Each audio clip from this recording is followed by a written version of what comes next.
चलो standard 5th subject English chapter number 2 flying टुगेधर बराबर।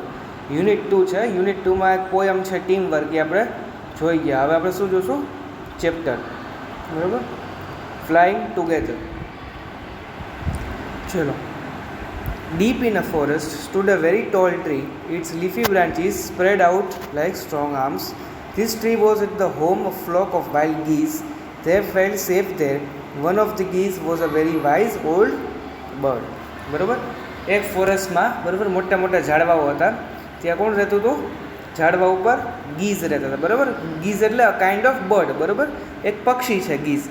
Flock એટલે ગ્રુપ બરાબર, ગ્રુપ ઓફ બર્ડ્સ, ઘણા બધા બર્ડ્સ ત્યાં રહેતા હતા અને ત્યાં એ લોકોને સેફ હતું બરાબર, સુરક્ષાથી એ લોકો ત્યાં રહેતા હતા। એ ગીઝમાં, એ બર્ડમાં વચ્ચે કોણ હતું?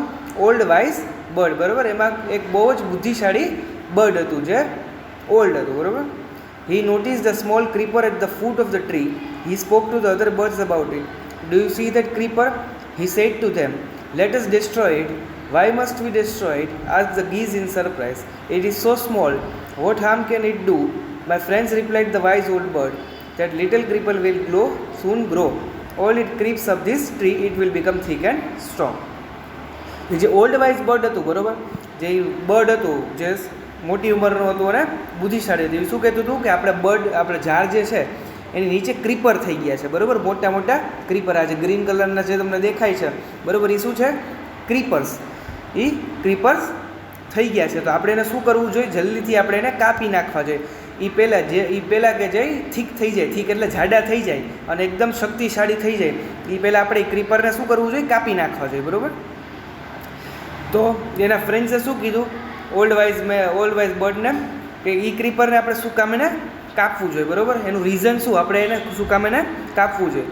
Vote of that? Ask the geese. What harm can a creeper do us? Don't you see, replied the wise bird, with the help of the creeper it is possible for someone to climb the tree. A hunter can come up and kill us all બરાબર। તો એ old wise bird છે એ શું કહે છે કે જો એ ક્રીપર આપણે ન કાપીએ તો શું થાય કે જે હન્ટર એટલે શિકારી બરાબર, શિકારી ક્રીપર ઉપર ચડીને, જેમ કે જો આ ઇમેજમાં દેખાય છે શિકારી જે છે એ ઉપર ચડે છે બરાબર, તો આપણે એ ક્રીપર્સને ન કાપીએ તો એ હન્ટર શું કરે? એ ક્રીપર ઉપર ચડીને ઝાડ ઉપર ચડી શકે ને આપણો શિકાર કરી શકે બરાબર। તો well there is no hurry, they replied, the creeper is very small, it would be pity to destroy it now. Destroy the creeper while it is still young, the old bird advised. Now it is tender and you can cut it easily. Later it will become hard and you will not be able to cut it.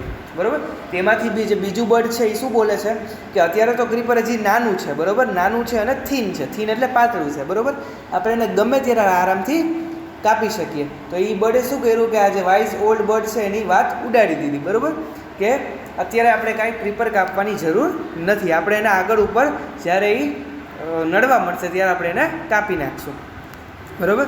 તો wise birthday શું કીધું કે અત્યારે કાપવું જ સારું રહેશે, કારણ કે આગળ ઉપર શું થશે કે એ જે ક્રીપર છે એ થીક થઈ જશે, થીક એટલે જાડું થઈ જશે બરાબર, ને જાડું થઈ જશે પછી આપણે એને કાપી શકશું નહીં। તો વાઇઝ બર્ડની શું એડવાઇસ હતી કે આપણે એને અત્યારે જ કાપી નાખવું જોઈએ।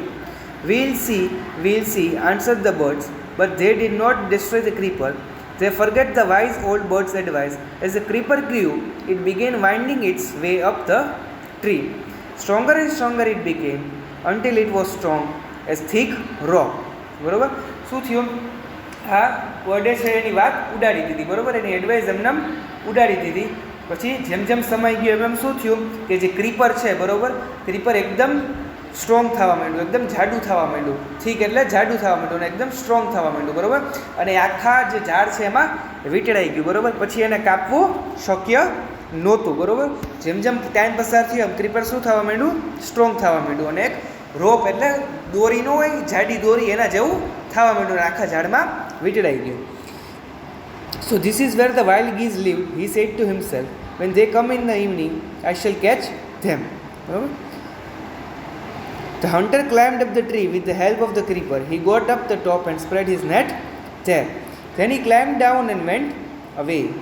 બરાબર, પછી શું થયું? એક દિવસ એક હન્ટર એટલે શિકારી ત્યાંથી પસાર થયો અને એને શું જોયું કે આ ઉપર બધે ગીઝ રહે છે, બર્ડ્સ રહે છે અને નીચે શું છે? ક્રીપર છે, એટલે આરામથી હું ક્રીપરની મદદથી ઝાડવા ઉપર ચડીને એનો શિકાર કરી શકીશ બરાબર। એટલે હન્ટરે શું કર્યું કે ત્યાં ગયો અને શું કર્યું, ત્યાં નેટ બિછાવ્યો, ઝાડ ઉપર નેટ બિછાવ્યો. જો ઇમેજમાં દેખાય કે એને નેટ બિછાવી દીધો ઝાડ ઉપર, બરાબર. The hunter climbed up the tree with the help of the creeper. He got to the top and spread his net there. Then he climbed it down and went away. In the evening, the geese returned home. They did not notice the net. As they flew up into the tree, they were trapped. They struggled hard to get out, but could not. Help, help, cried the geese. We are caught in the hunter's net. Oh, what shall we do? બરાબર. શિકારીએ શું કર્યું, હન્ટરે શું કર્યું કે તે net બિછાવીને એ જતો રહ્યો, બરાબર. ઝાડ ઉપર નેટ બિછાવી દીધી અને બર્ડ્સ પોતાનું ખાવાનું ગોતવા ગયા હતા. હવે જ્યારે રિટર્ન થયા, બરાબર, જ્યારે એ પાછા ઝાડવા પર આવ્યા ત્યારે એને નેટ દેખાણી ન, અને બધાય પક્ષીઓ જ્યારે ઝાડ ઉપર બેસવા ગયા ત્યારે નેટમાં ફસાઈ ગયા, બરાબર, નેટમાં સલવાઈ ગયા અને બધાય પક્ષીઓ પકડાઈ ગયા નેટમાં, બરાબર. અને એ લોકો શું કરવા માંડ્યા, મદદ માગવા માંડ્યા કે we were help help cried the geese, we are caught in the hunter's net, oh what shall we do. અને બધાય નેટમાં સલવાઈ ગયા અને મદદ માગવા માંડ્યા. Don't make a fuss now, said the wise old bird. Long ago I told you to destroy the creeper, but you did not. Now see what has happened. Tomorrow morning the hunter will come back and kill us all. બરાબર. પછી જે wise bird હતું એને શું કીધું કે હવે કાંઈ પસ્તાવાથી કાંઈ ફાયદો નથી, બરાબર. મેં જ્યારે કીધું હતું ક્રીપર કાપવાનું ત્યારે તમે કોઈ માયના નહીં. મેં પહેલાં જ કીધું હતું કે આપણે ક્રીપરને કાપી નાખીએ એટલે કોઈ ચડી શકે નહીં. પણ આ ક્રીપર વધતું ગયું, સ્ટ્રોંગ થતું ગયું, એમાં શું થયું કે હન્ટર એમાંથી ચડીને આપણો શિકાર કરવા આવી શક્યો, બરાબર. એટલે tomorrow morning the hunter will come back and kill us all. અને વાઇઝ ઓલ્ડ બર્ડે શું કીધું કે હવે કાલે જ હન્ટર આવશે, શિકારી આવશે ને આપણો શિકાર કરીને જાશે. We were foolish, wept the birds. We were very sorry, we did not listen to you. Please tell us what to do. બરાબર. પછી શું કીધું, બીજા જે બર્ડ્સ હતા એને શું કીધું કે અમને અમારી ભૂલ ઉપર અમે પસ્તાવો થાય છે અમને, અને અમે તમને સોરી કહીએ છીએ, બરાબર, કે અમે તમારી વાત સાંભળી નહીં. આપણે જો ક્રીપર કાપી નાખ્યું હોત તો આજે આ આપણો શિકાર થાત નહીં, બરાબર. એમ કરીને એ લોકો રડવા લાગ્યા. પછી then listen carefully, replied the wise bird. When the hunter comes, you must all pretend to be dead. Just lie still. The hunter will not want dead birds. He will throw us out to the ground, and it will then be easy for us to climb, collect the dead birds, and take them home. When the last of us has been thrown down, we must quickly get up and fly away. પછી wise old બર્ડે શું કીધું કે હવે પસ્તાવાથી કંઈ ફાયદો નથી. હવે આપણે શું કરવાનું છે, હવે હું એક રસ્તો કહું છું, બરાબર. આનું સોલ્યુશન શું છે કે જ્યારે હન્ટર આપણી પાસે આવશે, બરાબર, ત્યારે આપણે શું કરવાનું છે કે આપણે આપણે જેમ કે મરી ગયા છે એનું નાટક કરવાનું છે, બરાબર. મરવાનું નાટક કરવાનું છે. પ્રિટેન્ડ એટલે મરવાનું નાટક, બરાબર. પ્રિટેન્ડ ટુ બી ડેડ, જસ્ટ બી સ્ટીલ, બરાબર. લાઈ સ્ટીલ એટલે એમને આપણે જેમ કે કાંઈ આપણી મુવમેન્ટ જ ન થવી જોઈએ, બરાબર. આપણે એકદમ શાંતિથી સૂઈ જવાનું છે, આપણે હલવાનું નથી. આપણે શું કરવાનું છે, મરવાનું નાટક કરવાનું છે. એટલે હન્ટરને શું લાગશે કે આ બર્ડ્સ બધા મરી ગયા છે અને હવે એનું કાંઈ એને કામ નથી, બરાબર. જે મરેલા બર્ડ્સ હોય એનું હન્ટરને કાંઈ કામ હોય નહીં. એટલે વાઇઝ ઓલ્ડ બર્ડે શું કીધું કે આપણે મરવાનું નાટક કરશું કે હન્ટરને એમ થશે કે આ મરી ગયા છે અને એની પછી આપણને ફેંકી દેશે, બરાબર, ગ્રાઉન્ડમાં ફેંકી દેશે. અને જ્યારે એ આપણને ફેંકે, બરાબર, એક પછી એકને આપણને ફેંકશે ત્યારે પણ આપણે જમીનમાં સૂતું રહેવાનું છે.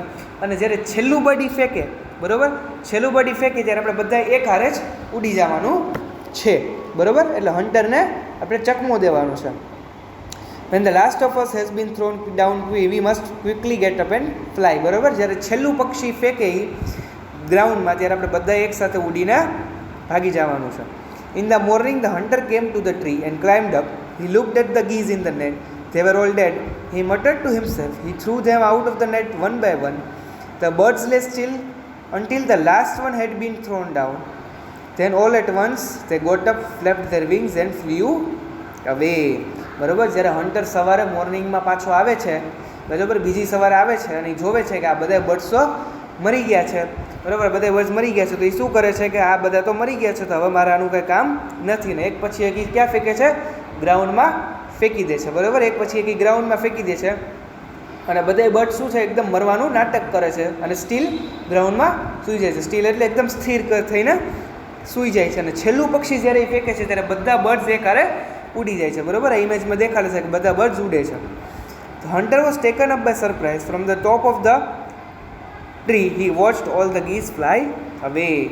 આ જોઈને હન્ટર જે છે શિકારી એકદમ ચોંકી જાય છે, બરાબર. ચોંકીને એ જોવે છે કે આ બધા બર્ડ્સ તો ભાગી ગયા ને એ લોકોએ મને ચકમો દીધો, બરાબર. અને બધા ગીઝ છે એ ભાગી જાય છે, આકાશમાં ઉડી જાય છે અને પોતાને જાતને બચાવી લે છે, બરાબર. એટલે આમાં શું બતાવે છે આ સ્ટોરીમાં કે આપણે હંમેશા એક બુદ્ધિશાળી વ્યક્તિની, વાઇઝ મેનની જરૂર પડે છે જિંદગીમાં, બરાબર. એટલે આ સ્ટોરી અહીંયા કમ્પ્લીટ થાય છે, ફ્લાઇંગ ટુગેધર.